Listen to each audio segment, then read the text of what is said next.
Hello students, welcome to Magnet Brains Hindi. मेरा नाम है अवनीश त्रिपाठी।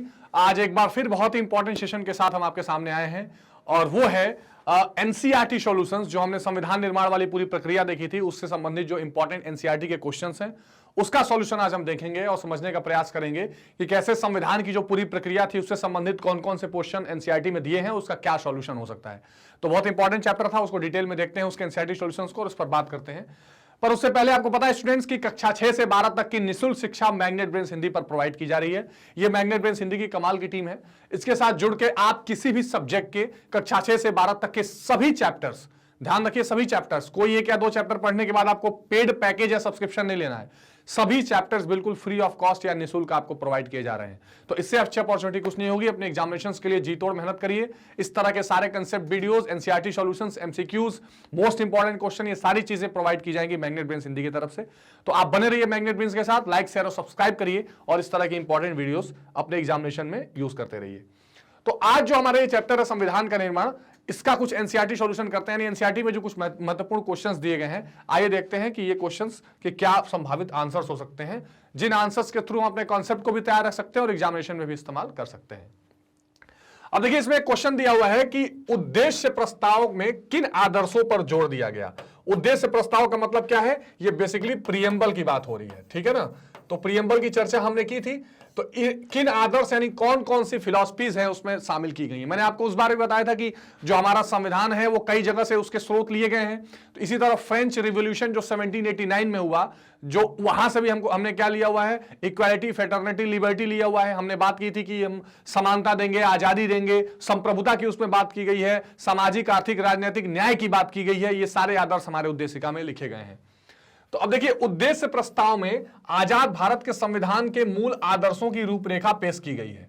इस प्रस्ताव के माध्यम से उस फ्रेमवर्क को प्रस्तुत किया गया, यानी हमने बताने की कोशिश की गई कि हम किस फ्रेमवर्क के आधार पर संविधान बनाएंगे, जिसके अनुसार संविधान निर्माण के कार्य को आगे बढ़ाना था। यह उद्देश्य प्रस्ताव 13 दिसंबर 1946 को जवाहरलाल नेहरू ने संविधान सभा के सामने प्रस्तुत किया। इस बात का भी आप ध्यान रखेंगे कि उद्देश्य प्रस्ताव पेश किसने किया? जवाहरलाल नेहरू ने। अलग से वन लाइनर में या एमसीक्यूज में भी ये क्वेश्चन आ सकता है। इस प्रस्ताव में भारत को एक स्वतंत्र संप्रभु गणराज्य घोषित किया गया था। नागरिकों को न्याय, समानता और स्वतंत्रता का आश्वासन दिया गया था और यह वचन दिया गया था कि अल्पसंख्यकों, पिछड़े और जनजातीय क्षेत्रों और दमित और अन्य पिछड़े वर्गों के लिए पर्याप्त रक्षात्मक प्रयास किए जाएंगे। ठीक है, यानी सबको बराबरी का अधिकार देने की बात, सबको सामाजिक, आर्थिक, राजनीतिक न्याय देने की बात। पिछड़े जो हैं, जो अल्पसंख्यक छूट गए हैं, क्योंकि हमने संविधान के उद्देशिका में पंथ निरपेक्ष शब्द भी इस्तेमाल किया है, यानी कोई अल्पसंख्यक या कम किसी धर्म के कम नागरिक भी हो तो उनकी सुरक्षा की पूरी जिम्मेदारी, ये संविधान में ऐसे मूल आदर्शों की चर्चा की गई है जो आप यहां देख सकते हैं। अब आते हैं अगले प्रश्न की तरफ कि विभिन्न समूह अल्पसंख्यक शब्द को किस तरह परिभाषित कर रहे थे। अल्पसंख्यक को अंग्रेजी में कहते हैं माइनॉरिटीज, ठीक है, माइनॉरिटीज। अब देखिए, हुआ क्या कि जब संविधान बनाने का पूरा प्रक्रिया चल रहा था तो अलग अलग ग्रुप अलग अलग मत अपना दे रहे थे अलग अलग चीजों पर। तो कुछ ऐसे ग्रुप थे जो माइनॉरिटीज को लेकर बहुत कह सकते हैं कि अलग अलग राय अपनी बता रहे थे। कुछ लोगों को लग रहा था कि माइनॉरिटी का मतलब ये होना चाहिए, कुछ लोगों को लग रहा था माइनॉरिटी का मतलब ये होना चाहिए, कुछ लोग कह रहे थे कि आप धर्म के आधार पर नहीं बल्कि आप जाति के आधार पर माइनॉरिटी बताइए। तो कुछ लोग कह रहे थे कि दलित तो इतने ज्यादा हैं, उनको आप माइनॉरिटी कैसे कह सकते हैं। कुछ लोगों ने आर्थिक आजादी हिसाब से भी माइनॉरिटी शब्द देने का प्रयास किया। तो उन्हीं सब की चर्चा हम करते हैं। कुछ लोग मुसलमानों को ही अल्पसंख्यक कह रहे थे। उनका तर्क था कि मुसलमानों के धर्म, रीति रिवाज आदि हिंदुओं से अलग हैं और वे संख्या में हिंदुओं से कम हैं, इसलिए उनको अल्पसंख्यक बनाया जाए। कुछ लोग दलित वर्ग के लोगों को हिंदुओं से अलग देख रहे थे और वह उनके लिए अधिक स्थान की आरक्षण चाह रहे थे। कुछ लोगों ने आदिवासियों को मैदानी लोगों से अलग देखकर आदिवासियों को अल्पसंख्यक कहने की बात की। तो मुसलमान, आदिवासी, दलित, ये प्रमुख रूप से 3 तरह के वर्ग थे जिनको लोग अल्पसंख्यक मानने के लिए बार बार प्रोत्साहित करते थे कि उनको हमको अल्पसंख्यक वर्ग में रखना चाहिए। जो मुस्लिम लीग थे उसके कुछ सदस्य थे, वो सिख धर्म के अनुयायियों को भी अल्पसंख्यक का दर्जा देने और अल्पसंख्यक की सुविधा देने की मांग कर रहे थे। यानी अब आपने कौन कौन से कैटेगरीज देखी? मुसलमान, या आप ध्यान रख सकते हैं एक एक जो वर्ड्स है इंपॉर्टेंट, इनको दिमाग में रखेंगे तो आप आंसर लिख लेंगे। दलित, आदिवासी, ठीक है। इसके अलावा यहां पर आते आते सिख धर्म। तो सिख धर्म को भी लोग कह रहे थे कि आप इसको माइनॉरिटी के उसमें रखिए। मद्रास के केपी पोकर बहादुर ने अगस्त 1947 में संविधान सभा में अल्पसंख्यकों को पृथक निर्वाचिका देने की बजाय संयुक्त निर्वाचिका की वकालत की और कहा उसी के भीतर एक ऐसा राजनीतिक ढांचा बनाया जाए जिसके अंतर्गत अल्पसंख्यक भी जी सकें और अल्पसंख्यक और बहुसंख्यक समाजों के बीच मतभेद कम हो। अब देखिए, एक तो अल्पसंख्यक वाला मामला था, उसके बाद अल्पसंख्यकों को क्या पृथक निर्वाचन मिलना चाहिए, क्या सेपरेट इलेक्टोरेट की व्यवस्था उनके लिए होनी चाहिए, इस बात पर भी चर्चा चल रही थी। कुछ लोगों को लग रहा था कि हाँ सेपरेट इलेक्टोरेट की व्यवस्था होनी चाहिए, लेकिन उन लोगों ने कहा कि नहीं, एक जो नॉर्मल इलेक्टोरेट है यानी सब में सामान्य वर्ग का जो इलेक्शन हो रहा है उसी में हमको ऐसी व्यवस्था बनानी पड़ेगी कि अल्पसंख्यक भी ठीक से रहें। और सेपरेट इलेक्टोरेट जो 1909 से शुरू हुआ था मॉरले मिंटो रिफॉर्म वाला, वो परेशानी आज भी दिखाई दे रही थी। संविधान सभा में कुछ लोगों ने उसकी मांग भी उठाई, जिसको वल्लभ भाई पटेल जैसे नेताओं ने बहुत घोर आपत्ति जता के उसका विरोध किया। मुसलमान बुद्धिजीवी भी अब पृथक निर्वाचन की हिमायत करने लगे थे। तो आरवी धुलेकर और सरदार वल्लभ भाई पटेल जैसे लोगों ने, ये वही धुलेकर है जो हिंदू को राष्ट्रभाषा बनाने की बात कर रहे थे, सरदार वल्लभ भाई पटेल जैसे लोगों ने पृथक निर्वाचिका का विरोध कहा और उनका भावार्थ था कि अंग्रेज चले गए मगर जाते जाते हिंदू मुसलमान में फूट डालो राज करो की नीति छोड़ के चले गए। तो यानी जो नेता अल्पसंख्यकों के लिए अलग निर्वाचन क्षेत्र मांग रहे थे, उनके विरोध में यह बात हो रही थी कि ये हिंदू मुस्लिम की एकता में फूट डालने वाली बात होगी। और ये एस्टेब्लिश बात थी क्योंकि 1909 में जब separate electorate Morley Minto reform में आया, उसके बाद से हिंदू मुस्लिम में खाई और बढ़ती चली गई, विभाजन का कारण बन गई। तो संविधान जब बनाया जा रहा था उस समय जब इस तरह की बात आई तो उसका कड़ा विरोध किया गया और बोला गया कि अभी भी उसी तरह का बीज उगने का प्रयास कर रहा है जिसको हमें रोकना चाहिए और सेपरेट इलेक्टोरेट जैसी बातें नहीं करनी चाहिए। ठीक है, आगे देखते हैं। गोविंद वल्लभ पंत, महत्वपूर्ण नेता, संविधान में अल्पसंख्यकों के लिए अलग निर्वाचन का विरोध करते हुए कहा कि मेरा मानना है कि पृथक निर्वाचिका अल्पसंख्यकों के लिए आत्मघाती साबित होगी। उन्होंने कहा निष्ठावान नागरिक बनने के लिए सभी लोगों को समुदाय और खुद के बीच में रखकर सोचने की आदत छोड़नी पड़ेगी। ठीक है, स्पष्ट बात उन्होंने कहा कि भाई अगर अल्पसंख्यकों को आप पृथक निर्वाचन क्षेत्र देंगे तो ये इनके लिए ही खाई बनेगी, वही आइसोलेट होते चले जाएंगे, उनको लोग अलग देखने लगेंगे। इसलिए अगर देश की एकता चाहिए और निष्ठावान नागरिक बनना है तो किसी समुदाय का बन के मत सोचिए, अपने आप को देश का बन के सोचिए। ऐसे भी दलीलें दी जा रही थी। एनजी रंगा ने जवाहरलाल नेहरू द्वारा पेश किए गए उद्देश्य प्रस्ताव का स्वागत किया और कहा कि अल्पसंख्यकों के बारे में बहुत बातें हो रही हैं। अल्पसंख्यक कौन है? तथाकथित पाकिस्तानी प्रांतों में रहने वाले हिंदू, सिख और यहां तक कि मुसलमान भी अल्पसंख्यक नहीं है। जी नहीं, असली अल्पसंख्यक तो इस देश की जनता है। यह जनता इतनी दबी कुचली और इतनी उत्पीड़ित है कि अभी तक साधारण नागरिकों को लाभ नहीं उठा पाई है। ये लाइन क्या कहना चाह रहा है? इसको इसलिए साबित किया गया है कि वहां पर जो हम क्वेश्चन मार्क था ना कि अल्पसंख्यकों को लोग कैसे देख रहे थे, तो अलग अलग धर्मों समुदायों के अलावा कुछ लोग ऐसे भी थे तो देश की पूरी जनता को अल्पसंख्यक देख रहे थे और उन्होंने कहा कि पूरी देश की जनता ही दबी कुचली है, ये सब अल्पसंख्यक हैं, इनके लिए ऊपर उठाने की कोशिश करिए, इनके विकास के में प्रयास करिए, कोशिश ऐसी करिए कि ये ही उठ सकें, ये आगे बढ़ सकें और ये आगे बढ़ेंगे तो पूरा देश आगे बढ़ेगा। तो किसी एक व्यक्ति, समाज, वर्ग या जाति या धर्म के लोग को अल्पसंख्यक मत मानिए, पूरे देश की जनता अल्पसंख्यक के तौर पर चल रही है, ये इनका मानना था। ठीक है, अगला प्रश्न आता है कि प्रांतों के लिए ज्यादा शक्तियों के पक्ष में क्या तर्क दिए गए। अब देखिए, जब केंद्र और राज्य के शक्तियों का विभाजन वाला चक आने लगा मामला, तो जाहिर सी बात है बहुत लोगों ने कहा कि भाई जैसे जवाहरलाल नेहरू जैसे लोग कहते थे कि केंद्र ज्यादा शक्तिशाली होना चाहिए। अंबेडकर ने भी कहा कि मैं केंद्र को बहुत शक्तिशाली देखना चाहता हूं, क्योंकि जो बहुत सारे राज्य रजवाड़े जो देश से अलग होना चाह रहे थे, ऐसे स्थिति में एक मजबूत केंद्र की भूमिका बहुत जरूरी थी। तो ये कहा गया कि एक मजबूत केंद्र की भूमिका तभी बन सकती है जब एक मजबूत देश तभी बन सकता है जब एक मजबूत केंद्र होना चाहिए। तो कुछ लोगों ने प्रांतों के लिए अधिक शक्ति के बारे में क्या तर्क दिए वो भी देखते हैं।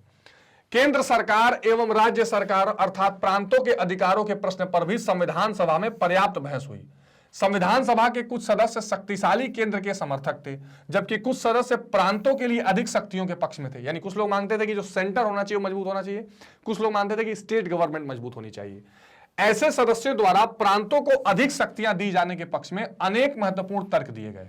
संविधान के मसौदे के 3 सूची, केंद्रीय सूची, राज्य सूची, समवर्ती सूची, कहां है ये जो संविधान का अनुसूची 7 है, शेड्यूल 7, अनुसूची 7 में ये तीनों सूचियां बनाई गई हैं।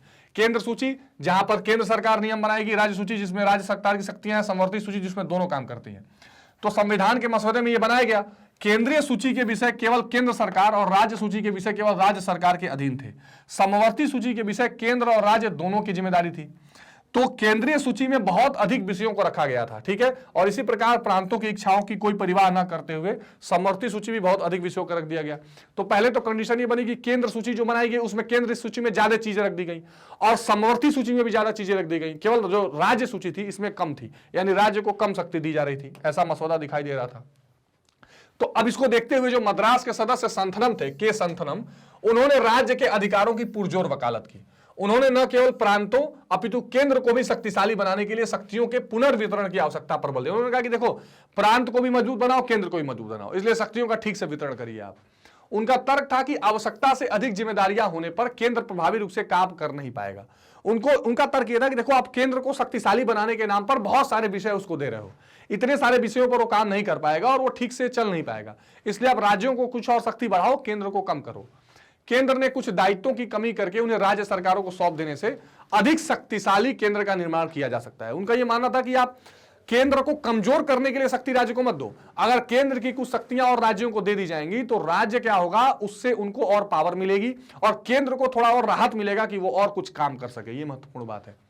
संथनम ने स्पष्ट शब्दों में कहा कि यह दलील देना कि संपूर्ण शक्तियां केंद्र को सौंप देने से शक्तिशाली हो जाएगा, यह गलतफहमी है। बड़ी यूनिक तर्क संथनम ने दिया था कि आप ये सोच रहे हैं कि केंद्र को शक्तिशाली करने का मतलब कि ज्यादा पावर उसको दे दो, उससे केंद्र शक्तिशाली हो जाएगा, यह आपकी गलतफहमी है। इससे केंद्र पर और दबाव बनेगा, वो फ्री होकर काम नहीं कर पाएगा। इसलिए अगर आपको उसे फ्री होकर काम करने देना है तो आप केंद्र की कुछ शक्तियां राज्यों को दे दीजिए ताकि राज्य भी कुछ काम कर सके और केंद्र में दबाव कम बने। तो जो क्वेश्चन था कि केंद्र को, प्रांत को शक्तिशाली बनाने के लिए क्या तर्क दिए गए, तो इस तरह के संथनम के तर्कों का आप उल्लेख कर सकते हैं, जिससे आपको ये महत्वपूर्ण उदाहरण देखने के लिए मिलता है। संथनम का तर्क था कि शक्तियों का जो विद्यमान वितरण है, इस विशेष रूप से जो राजकोषीय प्रभाव है, वो प्रांतों को पंगु बनाने वाला है। अब देखिए, उन्होंने एग्जांपल दिया।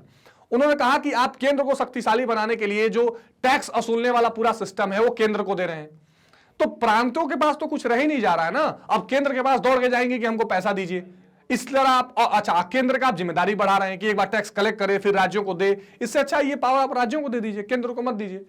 इसके अनुसार भू राजस्व के अतिरिक्त अधिकांश कर केंद्र के अधिकार में थे। धन के अभाव में राज्यों में विकास परियोजनाओं को कार्यान्वित करना संभव नहीं था। शक्तियों के प्रस्तावित वितरण के विषय में संथनम ने स्पष्ट शब्दों में कहा कि मैं ऐसा संविधान नहीं चाहता जिसमें इकाई को आकर केंद्र से यह कहना पड़े कि मैं अपने लोगों की शिक्षा की व्यवस्था नहीं कर सकता। बहुत बढ़िया बात यह है। और बाद में बहुत सारे आज भी जो केंद्र और राज्यों के बीच में मतभेद होते हैं, योजना आयोग का जो प्लानिंग कमीशन की जो क्रिटिसिज्म होता था वो ये होता था कि केंद्र और राज्यों में ठीक से पैसे का वितरण नहीं हो रहा है। आज भी आप देखिए, कई स्टेट, बिहार जैसे स्टेट कहते हैं कि हमको विशेष पैकेज चाहिए, कई स्टेट कहते हैं कि हमको ऐसा पैकेज चाहिए, ये स्पेशल असिस्टेंस चाहिए ताकि अपने लोगों की मैं रक्षा कर सकूं, तो केंद्र से मांगना पड़ता है। तो उन्होंने कहा ऐसा संविधान नहीं होना चाहिए कि प्रांतों को केंद्र से मांगना पड़े।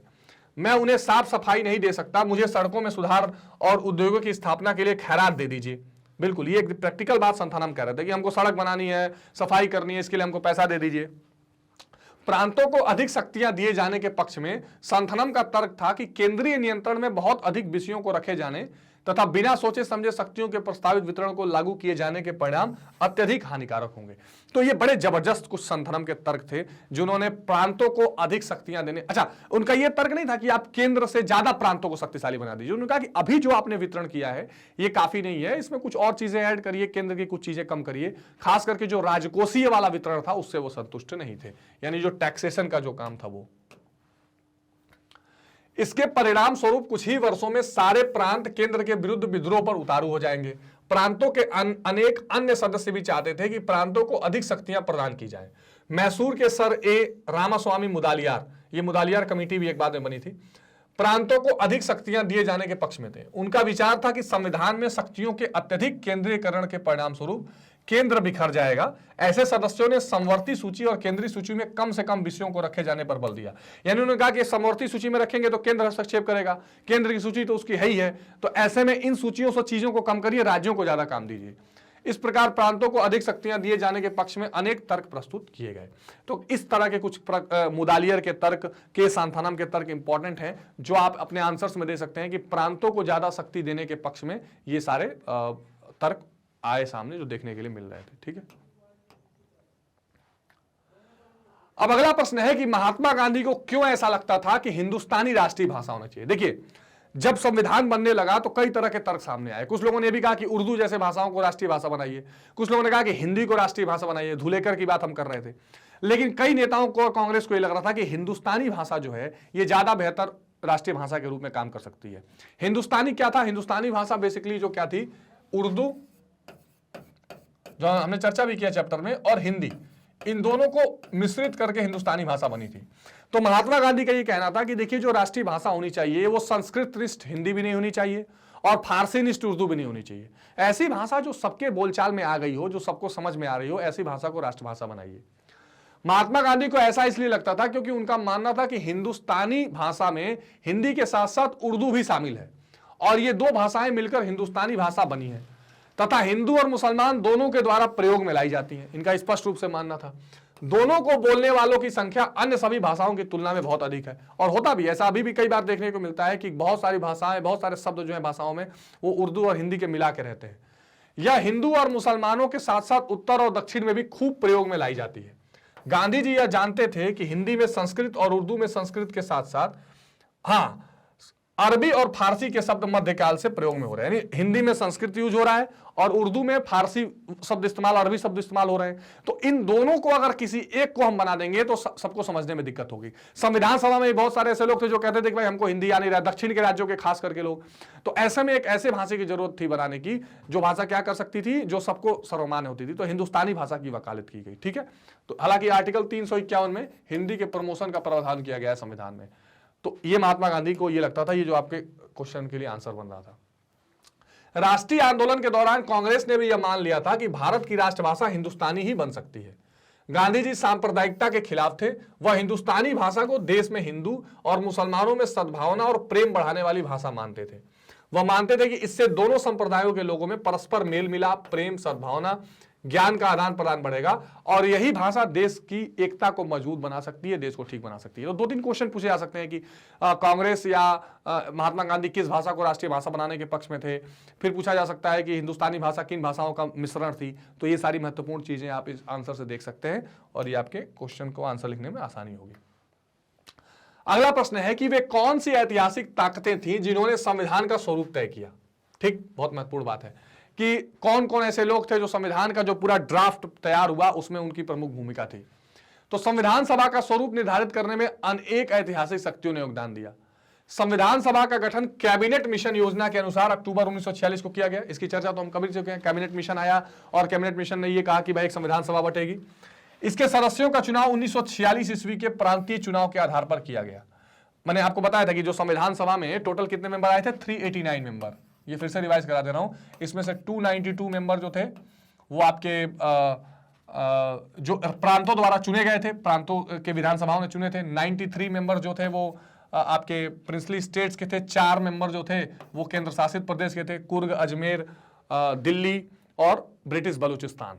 तो ये जो मेंबर्स चुने गए थे वो प्रांतीय चुनाव के आधार पर चुने गए थे। संविधान सभा में ब्रिटिश भारतीय प्रांतों द्वारा भेजे गए सदस्यों के साथ साथ रियासतों के प्रतिनिधि का भी सम्मिलन किया गया था। जैसे मैंने बताया, करीब जो अलग अलग राजा थे उन्होंने भी अपने रिप्रेजेंटेटिव भेजे थे। मुस्लिम लीग ने संविधान सभा की प्रारंभिक बैठक यानी 15 अगस्त 1947 से पहले भाग नहीं लिया और इस प्रकार संविधान सभा पर विशेष रूप से भारतीय राष्ट्रीय कांग्रेस के सदस्यों का प्रभाव था। इसमें 82% सदस्य कांग्रेस के साथ, यानी इस 292 में करीब 208 204 के आसपास केवल कांग्रेस के थे, बाकी मुस्लिम लीग के थे, वो भी आते नहीं थे पहले शुरू में। तो एक तो आप ये समझ लीजिए कि कांग्रेस का काफी वर्चस्व था इस संविधान सभा में और संविधान को बनाने में। भारतीय राष्ट्रीय कांग्रेस के सदस्य भिन्न भिन्न विचारधाराओं का प्रतिनिधित्व कर रहे थे। बिल्कुल ठीक बात है, पूरे देश से आए हुए थे।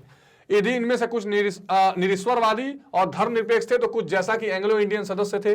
फ्रैंक एंथनी का विचार था कि तकनीकी रूप से कांग्रेस के किंतु आध्यात्मिक स्तर पर आरएसएस तथा हिंदू महासभा के सदस्य थे। ये भी इंपॉर्टेंट है, यानी उस संवैधानिक सभा में कांग्रेस के लोग भी थे, कुछ ऐसे लोग भी थे जो ईश्वर पर विश्वास नहीं रखते थे, धर्मनिरपेक्ष थे, कुछ आरएसएस हिंदू महासभा के लोग जो तो कट्टर हिंदूवादी नेता थे। ठीक है, इन सबकी विचारधाराओं ने संविधान के स्वरूप निर्धारण में महत्वपूर्ण योगदान दिया। संविधान सभा में आर्थिक विचारों के विषय पर कुछ सदस्य समाजवादी थे और कुछ जमींदारों का समर्थन करने वाले थे। देखिए कितना अलग अलग तरह का लोग हैं। कुछ लोग समाजवादी थे जो चाहते थे कि किसी भी जमींदार या किसी एक आदमी के हाथ में प्रॉपर्टी नहीं होनी चाहिए, समान वितरण होना चाहिए।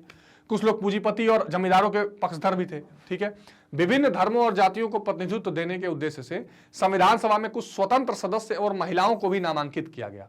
इन सभी ने संविधान के स्वरूप निर्धारण के अनेक रूपों से प्रभावित किया। बहुत महत्वपूर्ण बात है। तो देखिए कितना ज्यादा समावेशी बनाने की बात थी, इंक्लूसिव बनाने की बात थी, और उसमें यह क्या किया गया कि अलग अलग विचारधारा, धर्म, सोच, जेंडर, ठीक है, इस तरह के लोगों को इसमें शामिल किया। जो लोग चुन के नहीं आ पाए थे उनको नॉमिनेट करके, जैसे कुछ महिलाओं को, ठीक है, और कुछ इंडिपेंडेंट सदस्यों को नॉमिनेट करके भी संविधान सभा में लाया गया था। ठीक है, भारतीय राष्ट्रीय कांग्रेस द्वारा विधि विशेषज्ञों को संविधान सभा में स्थान दिए जाने पर विशेष ध्यान दिया गया। यह कोशिश की गई कि जो लोग जानकार हैं कानून के, वो कानून के लोग इस संविधान सभा में ज्यादा आए। सुप्रसिद्ध विधिवेता और अर्थशास्त्री बी.आर. अम्बेडकर संविधान सभा के सर्वाधिक प्रभावशाली सदस्यों में से एक थे। जो ड्राफ्टिंग कमेटी थी, है ना, यानी जिसको हिंदी में कहते हैं प्रारूप समिति, प्रारूप समिति, इस समिति की अध्यक्षता कौन कर रहा था? बी.आर. अम्बेडकर। ठीक है, गुजरात के वकील के.एम. मुंशी तथा मद्रास के वकील अल्लाद कृष्ण स्वामी अय्यर भीमराव अंबेडकर के प्रमुख सहयोगी थे। इन दोनों द्वारा संविधान के प्रारूप पर महत्वपूर्ण सुझाव दिए गए। तो के.एम. मुंशी, कृष्ण स्वामी अल्लाद अय्यर, ये सारे लोग बहुत जानकार थे कानून के, और भीमराव अंबेडकर के साथ मिलकर इन्होंने पूरे प्रारूप को तैयार किया। तो ये महत्वपूर्ण प्रश्न था और महत्वपूर्ण जवाब में आगे और आप लिख सकते हैं कि संविधान का स्वरूप निर्धारित करने में जनमत का भी महत्वपूर्ण स्थान था। भाई लोग क्या चाह रहे हैं, लोगों के क्या विचार हैं, यह भी बहुत महत्वपूर्ण रखा गया। मैंने आपको चर्चा भी किया था एक क्लास में कि देखिए एक लिखित नियम कानून होते हैं, एक संविधान होता है, इसके साथ एक बहुत महत्वपूर्ण बात होती है और वो होता है public law, public order, public law या पब्लिक ऑर्डर। अब इसका मतलब क्या हुआ? इसका मतलब ये हुआ कि लोग जो लोगों की जन संवेदनाएं हैं, जो उनके विचार हैं, उसको भी आपको लेके चलना पड़ेगा। मैंने उदाहरण में दिया था कि नियम था कि 6 बजे के बाद, शाम होने के बाद जेल से किसी को रिहा नहीं किया जाएगा।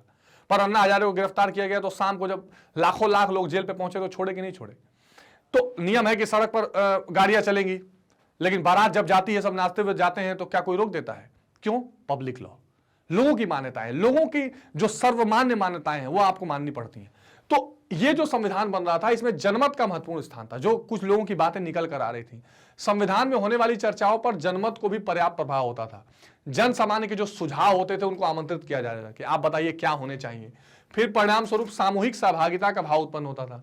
जनमत के महत्व पर प्रकाश डालते हुए जवाहरलाल नेहरू ने कहा था कि सरकारें कागजों से नहीं बनती। बिल्कुल ठीक बात है, government does not forms on the paper. सरकार जनता की इच्छा की अभिव्यक्ति होती है। हम यहां इसलिए जुटे हैं क्योंकि हमारे पास जनता की ताकत है और हम इतनी दूर तक ही जाएंगे जितनी दूर तक लोग हमें ले जाना चाहेंगे, फिर चाहे वो किसी भी समूह अथवा पार्टी से संबंधित क्यों ना हो।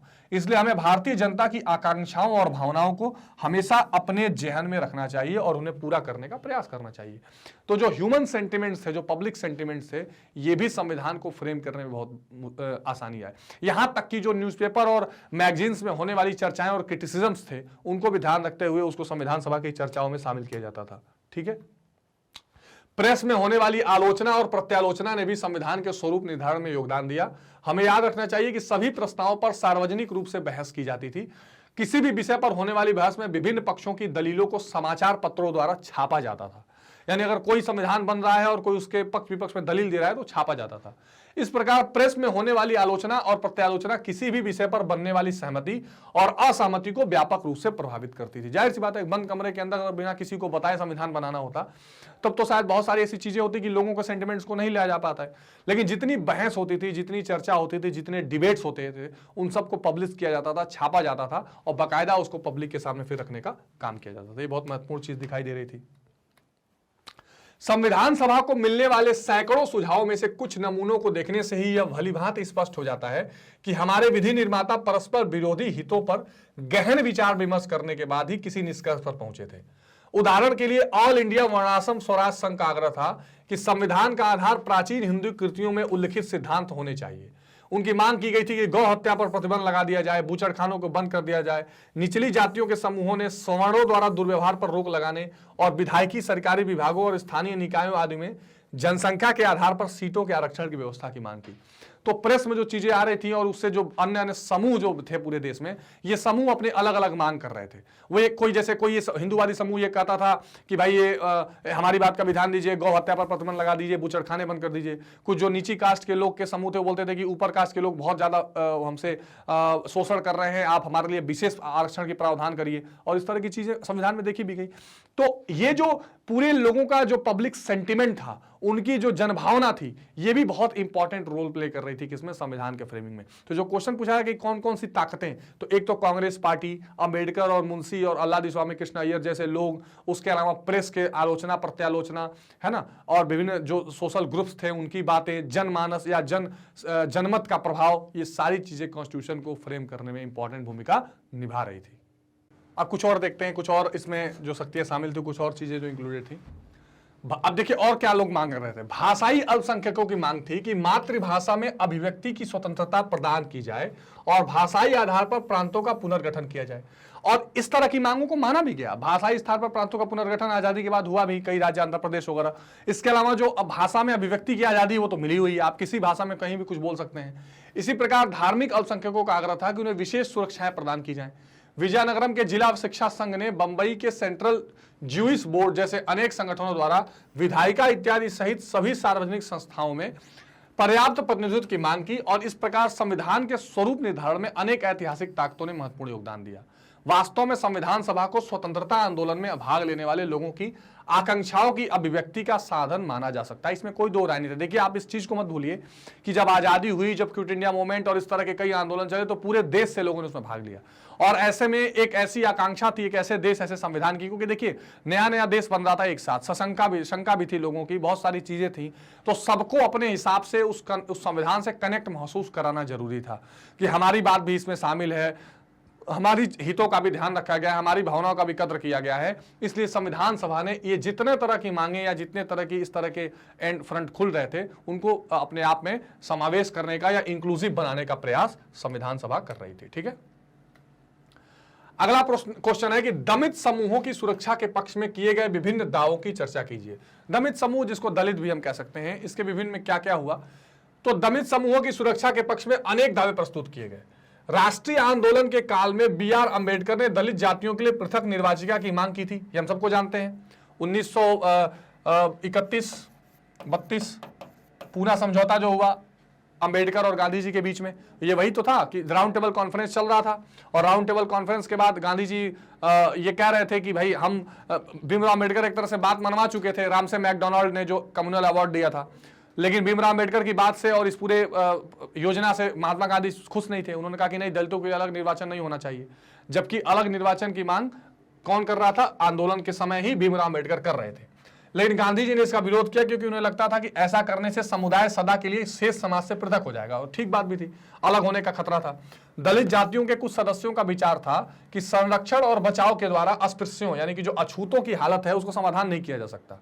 जाति आधारित समाज के कायदे कानून और नैतिक मूल्य उनकी अपंगताओं के प्रमुख कारण थे। तथाकथित सवर्ण समाज उनकी सेवाओं और श्रम का तो प्रयोग करता है और उनके साथ सामाजिक संबंध स्थापित करने से बचता है। तो ऐसे ऐसे विचार उस समय आ रहे थे कि जो सवर्ण समाज है उनको केवल कानून बनाकर उनसे हम नहीं इन चीजों को दूर कर सकते, वो एक सामाजिक परिवर्तन की ज्यादा आवश्यकता थी, और इस तरह की चीजें संविधान सभा में निकलकर सामने आ रही थी। तो जाहिर सी बात, अम्बेडकर जब उस समय मांग कर रहे थे तो संविधान बनाते समय तो उसकी चर्चा होती ही। मद्रास की दक्षिणाणी वेलायुथान ने दलितों पर थोपी गई सामाजिक अक्षमताओं को हटाने पर जोर दिया। ये इंपॉर्टेंट नाम है, ध्यान दें, दक्षिणाणी वेलायुथान। उनके शब्दों में, हमें सब प्रकार की सुरक्षाएं नहीं चाहिए। मैं यह नहीं मान सकती कि 7 करोड़ हरिजनों को अल्पसंख्यक माना जा सकता है। जो हम चाहते हैं वह यह है कि हमारी सामाजिक अपंगताओं को फौरन खात्मा। देखिए इंपॉर्टेंट बात है, इन्होंने कहा कि देखिए हमको आप अल्पसंख्यक मत बनाइए, हमको माइनॉरिटी मत बनाइए, हम संख्या में तो बहुत हैं, लेकिन हमारी जो अपंगता है सामाजिक रूप से उसको खत्म करने की जरूरत है। मद्रास के सदस्य जे नगप्पा का विचार था कि दलितों की समस्याओं का मूल कारण उन्हें समाज और राजनीति के हाशिए पर रखा जाना था।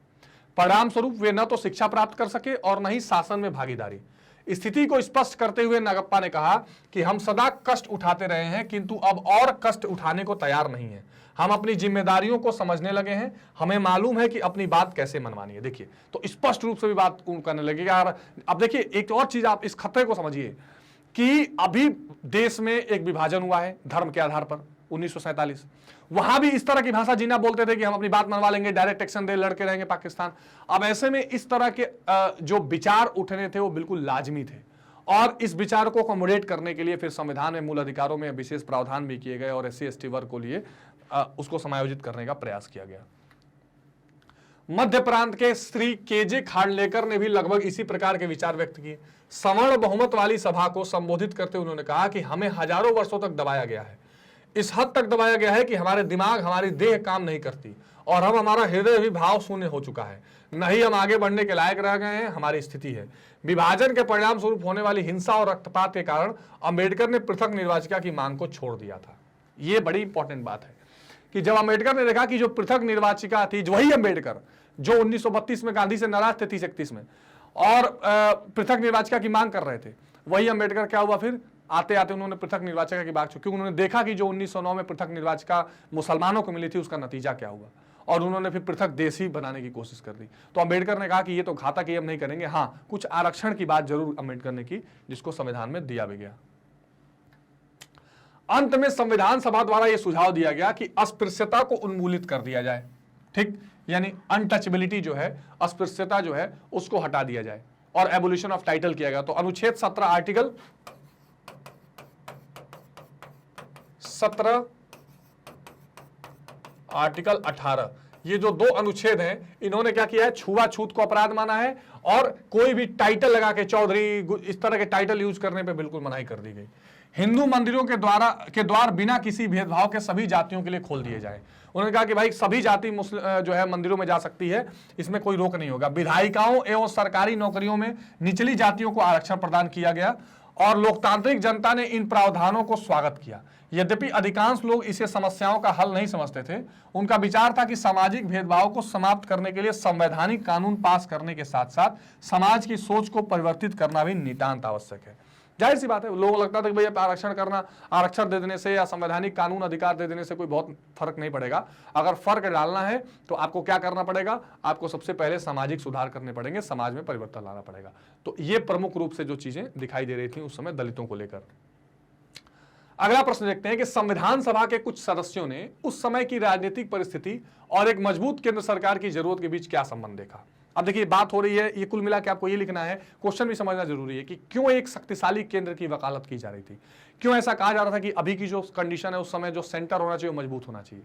क्योंकि आजादी मिली थी, आजादी मिलने के बाद विभाजन हुआ था, विभाजन होने के बाद बहुत सारे रजवाड़े थे और ऐसे राज्य थे जो देश से अलग रहना चाहते थे या अलग जुड़ना चाहते थे।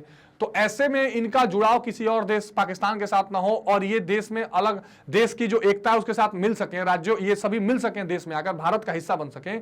ऐसे में मैंने बताया था होल्डिंग टुगेदर फेडरेशन, इस तरह का बनाने के लिए एक शक्तिशाली केंद्र होना आवश्यक था। संविधान सभा के कुछ सदस्य केंद्र सरकार को अधिकाधिक शक्तिशाली देखना चाहते थे। ऐसे सदस्यों के विचारानुसार तत्कालीन राजनीतिक परिस्थिति में एक शक्तिशाली केंद्र सरकार की नितांत आवश्यकता थी। भीमराव अंबेडकर ने मतानुसार एक मजबूत केंद्र ही देश में शांति और सुव्यवस्था की स्थापना करने में समर्थ हो सकता है। उन्होंने घोषणा की कि वह एक शक्तिशाली और एकीकृत केंद्र, ठीक, उन्होंने कहा सुनिए, उन्हें एक शक्तिशाली केंद्र होना चाहिए और एकीकृत केंद्र होना चाहिए। कैसा?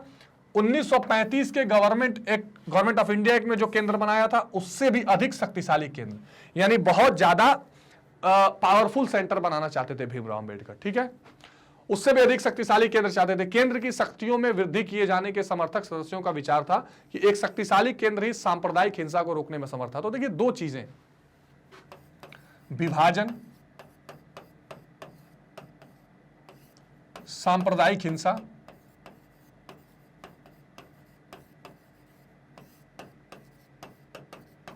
ठीक है, देश का एकीकरण,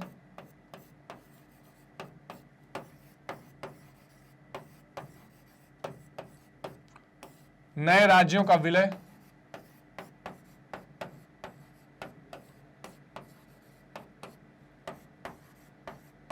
ये कुछ ऐसे मुद्दे थे जो उस समय के तात्कालिक राजनीतिक मुद्दे थे, जो इस बात पर गंभीरता से विचार करने पर मजबूर कर रहे थे कि निश्चित तौर पर एक ऐसी व्यवस्था होनी चाहिए जिसमें कहीं ना कहीं केंद्र मजबूत हो ताकि इन सभी चीजों को अपने साथ अकोमोडेट कर सके, इन समस्याओं से लड़ सके। ठीक है, आगे देखते हैं। गोपाल स्वामी अय्यर प्रांतों की शक्तियों में वृद्धि किए जाने के स्थान पर केंद्र को अधिक शक्तिशाली देखना चाहते थे। उनका विचार था कि केंद्र अधिक से अधिक मजबूत होना चाहिए संयुक्त प्रांत यानी जो अभी उत्तर प्रदेश है, एक सदस्य बाल कृष्ण शर्मा ने भी एक शक्तिशाली केंद्र की आवश्यकता पर बल दिया। उनकी दलील क्या थी? अब जैसे आपने प्रांतों को अधिक शक्तिशाली बनाने की दलील संथानम वाली सुनी थी, ठीक है, यहां पर क्या दलील थी? देश के हित में योजना बनाने के लिए एक केंद्र की शक्तिशाली होना जरूरी है। उपलब्ध आर्थिक संसाधनों को जुटाने के लिए, यानी जो संसाधन है उनको जुटाने और इकट्ठा करने के लिए भी केंद्र का मजबूत होना जरूरी है, ये इसमें एक दलील दी जाती थी। उचित शासन व्यवस्था की स्थापना करने के लिए और विदेशी आक्रमण से देश की रक्षा के लिए एक शक्तिशाली केंद्र नितांत आवश्यक है। जाहिर सी बात है, जो फॉरेनर्स हैं उनसे अगर देश को बचाना है, अगर कोई विदेशी आक्रमण हो जाता है तो एक शक्तिशाली केंद्र रहेगा, तभी वो डिफेंस के निर्णय लेगा। उल्लेखनीय है कि देश के विभाजन से पहले भारतीय राष्ट्रीय कांग्रेस प्रांतों को पर्याप्त स्वायत्ता दिए जाने के पक्ष में थी। जाहिर था ना, क्योंकि उस समय केंद्र में अंग्रेजी शासन था और वह सब कुछ अपने हाथ में रखती थी, किसी तरह का अधिकार नहीं देती थी, तो उस समय प्रांतों को अधिकार मिले, ये योजना चल रही थी। इसीलिए जो गवर्नमेंट ऑफ इंडिया एक्ट आया, भारत सरकार अधिनियम 1935 आया, उसमें राज्यों को स्वायत्ता दी गई। लेकिन जो उस समय की स्थिति आजादी के बाद बनी, तो केंद्र का मजबूत होने की बात की जा रही थी।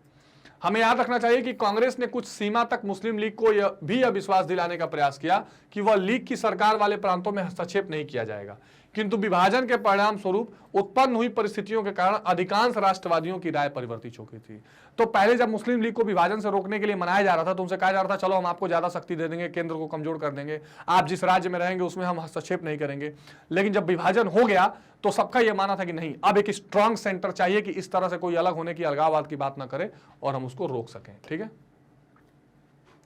उनकी दलील थी कि विद्यमान परिस्थितियों में विकेंद्रीकृत संरचना के लिए पहले जैसे राजनीतिक दबाव न होने के कारण प्रांतों को अधिक शक्तियां दिए जाने की आवश्यकता नहीं है।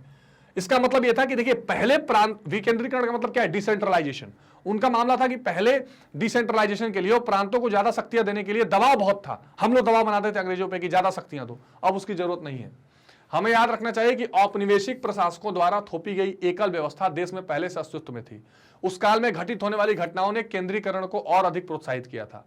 स्वतंत्रता प्राप्ति के तत्काल पश्चात देश में व्याप्त अराजकता और अव्यवस्था पर अंकुश लगाने के लिए और देश की आर्थिक विकास की योजना बनाने के लिए शक्तिशाली केंद्र की आवश्यकता, ठीक है, और अधिक महत्वपूर्ण बन गई थी। तो एकदम आपके सामने घटनाक्रम, जैसा हमने चर्चा भी किया है अपने वन शॉट रिवीजन में, वो सारी चीजें दिखाई दे रही है कि जो उस समय की परिस्थिति थी, उस परिस्थिति के अनुसार एक शक्तिशाली या हम कह सकते हैं पावरफुल सेंटर होना बहुत आवश्यक था। ठीक है, अतः संविधान सभा के अनेक सदस्य शक्तिशाली केंद्र की आवश्यकता पर बल दे रहे थे। यही कारण है कि भारतीय संविधान में एक शक्तिशाली केंद्र की व्यवस्था की ओर स्पष्ट झुकाव दृष्टिकोण से होता है। हम देखते हैं कि there is a federation of power, there is a separation of power, but it is tilted toward the centre. ठीक है ना, क्वासी, इसे हमारे संविधान को कहा जाता है क्वासी फेडरल, क्वासी फेडरल। ठीक है, चलो अगला प्रश्न है कि संविधान सभा ने भाषा के विवाद को हल करने के लिए क्या रास्ता निकाला। देखिए, भाषा में कुछ लोग कह रहे थे हिंदी आना चाहिए, कुछ लोग कह रहे थे हिंदुस्तानी आना चाहिए। तो संविधान सभा के सामने एक अन्य महत्वपूर्ण प्रश्न राष्ट्र की भाषा को लेकर था। भारत में प्रारंभ से ही अनेक भाषाएं प्रचलन में रही हैं। देश के भिन्न भिन्न भागों और प्रांतों में भिन्न भिन्न भाषाओं का प्रयोग किया जाता है। अतः जब संविधान सभा के सामने राष्ट्र की भाषा का मुद्दा आया तो इस पर कई महीनों तक बहस होती रही और कई बार तनाव की स्थिति भी उत्पन्न हुई। 1930 के दशक तक भारतीय राष्ट्रीय कांग्रेस ने स्वीकार कर लिया था कि हिंदुस्तानी को राष्ट्रीय भाषा का दर्जा मिलना चाहिए। हिंदुस्तानी यानी उर्दू और हिंदी मिक्स। हिंदुस्तानी की उत्पत्ति हिंदू और उर्दू के मेल से हुई थी। यह भारतीय जनता के एक विशाल भाग की भाषा थी। तो विभिन्न संस्कृतियों के आदान प्रदान से समृद्ध हुई यह एक साझी भाषा बन गई थी। तो पहले तो बात यह है कि हिंदुस्तानी पर काफी चर्चा हो रही थी। आगे देखते हैं, समय के साथ साथ इनमें अनेक स्रोतों से नए नए शब्द और अर्थों का समावेश होता गया, जिसके परिणाम स्वरूप विभिन्न क्षेत्र में अनेक लोग इसे समझने में समर्थ हो गए। गांधी जी भी हिंदुस्तानी को राष्ट्र भाषा बनाने के समर्थन में थे। उनका विचार था कि हर एक को एक ऐसी भाषा का प्रयोग करना चाहिए जिसे सभी लोग सरलतापूर्वक समझ सकें। राष्ट्रभाषा की विशेषताओं पर अपने विचार व्यक्त करते हुए गांधी जी ने कहा था कि यह हिंदुस्तानी न तो संस्कृतनिष्ठ हिंदी होनी चाहिए और न ही फारसीनिष्ठ उर्दू, इस दोनों का सुंदर मिश्रण होना चाहिए। इसे विभिन्न क्षेत्रीय भाषाओं से खुलकर शब्द उधार लेने चाहिए। तो यह चर्चा चल रही थी किस भाषा को बनाया जाए। गांधी जी का विचार था कि हिंदुस्तानी ही हिंदुओं और मुसलमानों को तथा उत्तर और दक्षिण के लोगों को एकजुट कर सकती है। किंतु हमें याद रखना चाहिए कि 19वीं शताब्दी के अंत तक एक भाषा के रूप में हिंदुस्तानी के स्वरूप को धीरे धीरे परिवर्तन होने लगा था। सांप्रदायिक भावनाओं के प्रसार के साथ साथ हिंदी और उर्दू एक दूसरे से दूर होने लगी थी और इस प्रकार भाषा भी धार्मिक पहचान की रणनीति का भाग बन गई थी। ये एक प्रमुख बात आ गई थी। पहले एक साथ जब लोग थे तो हिंदी और उर्दू मिला के हिंदुस्तानी चलता था, लेकिन बाद में अपने अपने धर्म के लिए लोग उर्दू और हिंदी अलग लेके चलने लगे। संविधान सभा के अनेक सदस्य हिंदी को राष्ट्रभाषा का दर्जा दिलवाना चाहते थे। संयुक्त प्रांत के एक कांग्रेसी सदस्य आरवी धुलेकर ने संविधान सभा में हिंदी की भाषा में संविधान निर्माण की बात की थी और धुलेकर ने भी कहा था कि अगर आप हिंदी नहीं समझते हैं तो आपको क्या नहीं होना चाहिए, संविधान सभा में निर्माण में भाषा नहीं हो सकती थी और संविधान सभा में आपको भाग भी नहीं लेना चाहिए। इस प्रकार भाषा का मुद्दा तनाव का कारण बन गई। पूरी आपको मैं पृष्ठभूमि बता रहा हूं कि भाषा का मुद्दा कैसे तनाव बन रहा था, हम चर्चा भी कर चुके हैं। 12 सितंबर 1947 को राष्ट्रभाषा के मुद्दे पर धुलेकर के भाषण से एक बार फिर तूफान उत्पन्न हो गया। इसी बीच संविधान सभा की भाषा समिति द्वारा अपनी रिपोर्ट प्रस्तुत की जा चुकी थी। समिति ने राष्ट्रभाषा के मुद्दे पर हिंदी समर्थकों तथा हिंदी विरोधियों के मध्य उत्पन्न गतिरोध को समाप्त करने के लिए एक फार्मूला ढूंढ निकाला। समिति का सुझाव था कि देवनागरी लिपि में लिखी गई हिंदी को भारत की राजकीय भाषा का दर्जा दिया जाए, किंतु समिति द्वारा इस फार्मूले की घोषणा नहीं की गई क्योंकि उसका विचार था कि हिंदी को राष्ट्रभाषा बनाने के लिए क्रमशः आगे बढ़ना चाहिए। अब देखिए, कौन से भाषा को राष्ट्रीय भाषा बनाया जाए, इस पर तनाव चल रहा था। हिंदुस्तानी भाषा का अलग, उर्दू भाषा का अलग और भाषाओं का अलग। तो भाषा समिति ने कहा कि ऐसा है कि हम राष्ट्रीय भाषा नहीं राजकीय भाषा बनाएंगे देवनागरी लिपि वाले को, उसी में सब कामकाज चलेगा और राष्ट्रभाषा बनाने का प्रयास करते रहेंगे। और आर्टिकल 351 डाला गया, आर्टिकल 351 कि जो यूनियन है, जो केंद्र है, वो हिंदी को लगातार प्रमोट करने का काम करती रहेगी। ठीक है, ये महत्वपूर्ण है। अब फॉर्मूला क्या था? यह निश्चित किया गया कि पहले 15 वर्षों तक सरकारी कार्यों में अंग्रेजी भाषा का प्रयोग जारी रखा जाएगा। ठीक, पर ये खास करके साउथ इंडिया के लिए इंपॉर्टेंट था। ठीक है, प्रत्येक प्रांत को अपने सरकारी कार्यों के लिए किसी एक क्षेत्रीय भाषा के चुनाव का अधिकार होगा। यह भी इंपॉर्टेंट था कि हर जो स्टेट होगा वो हिंदी और अंग्रेजी के साथ साथ एक क्षेत्रीय भाषा भी चुन सकता है। इस प्रकार संविधान सभा की भाषा समिति ने विभिन्न पक्षों की भावनाओं को संतुष्ट करने और सर्व स्वीकृत समाधान प्रस्तुत करने के उद्देश्य से हिंदी को राष्ट्रभाषा के स्थान पर राजभाषा घोषित किया। ठीक है, हिंदी को राष्ट्रभाषा घोषित नहीं किया, एक राजभाषा घोषित किया गया और इस तरह से इस चीजों को अकोमोडेट करने का प्रयास किया गया। तो क्वेश्चन था कि कैसे उसको समाधान किया गया, इसमें ये चीजें आती हैं। ठीक है, तो ये कुछ एनसीईआरटी के प्रमुख क्वेश्चन थे स्टूडेंट, जो आपको ध्यान रखने हैं अपने एग्जामिनेशन पॉइंट ऑफ व्यू से, जिसकी तैयारी, जिसके रिवीजन से, जिसके बार बार पढ़ने से आप अपने एग्जाम की बेहतर तैयारी कर सकते हैं और आप आगे और इससे एग्जामिनेशन में अच्छा परफॉर्मेंस भी कर सकते हैं। ठीक है स्टूडेंट, मैग्नेट ब्रेन्स हिंदी जो है इंडिया का number 1 100% free online education platform है। मैग्नेट ब्रेन्स की अपनी जो वेबसाइट है magnetbrains.com, वहां जाकर आप स्टेट बोर्ड या CBSE board Hindi medium select कर सकते हैं। इसको सेलेक्ट करने के बाद आप मेरे साथ इतिहास और राजनीति विज्ञान, ये दोनों विषयों को अलग अलग चैप्टर्स के हिसाब से पढ़ सकते हैं और यहाँ पर फिर आपको संपूर्ण अध्याय का वीडियो एक बार में, one shot revision, MCQs, NCERT के हिसाब से पूरा पाठ्यक्रम, सभी जो चैप्टर्स होंगे उनका बारी बारी रिवीजन, ये सारी चीजें, most important question, previous year questions, NCERT based question, ये सब कुछ आप यहाँ पर पढ़ सकते हैं और बिल्कुल free of cost. 100% free school education, 100 million हमारे जो है मंथली व्यूज के साथ हम नंबर 1 एजुकेशन प्लेटफॉर्म बने हुए हैं। तो ये जो अपॉर्चुनिटी है इसको आप बिल्कुल मत छोड़िए, क्योंकि आपको क्या मिल रहा है, 100% ऑनलाइन स्कूल शिक्षा 6 से 12 तक फ्री मिल रही है। ठीक है, और इसके लिए आपको बस लाइक, शेयर और सब्सक्राइब करते रहना है ताकि इस तरह की महत्वपूर्ण वीडियोस हम आप तक लेकर आते रहें, आपके सारे सिलेबस को कक्षा 6 से 12 तक के सभी सब्जेक्ट्स को कवर करें। तो मैग्नेट ब्रेन्स हिंदी के साथ जुड़े रहिए, लाइक, शेयर और सब्सक्राइब करिए। मिलते हैं अगले वीडियोस में और देखते हैं कुछ मोस्ट इंपॉर्टेंट क्वेश्चंस इसी चैप्टर से रिलेटेड। ठीक है, थैंक यू।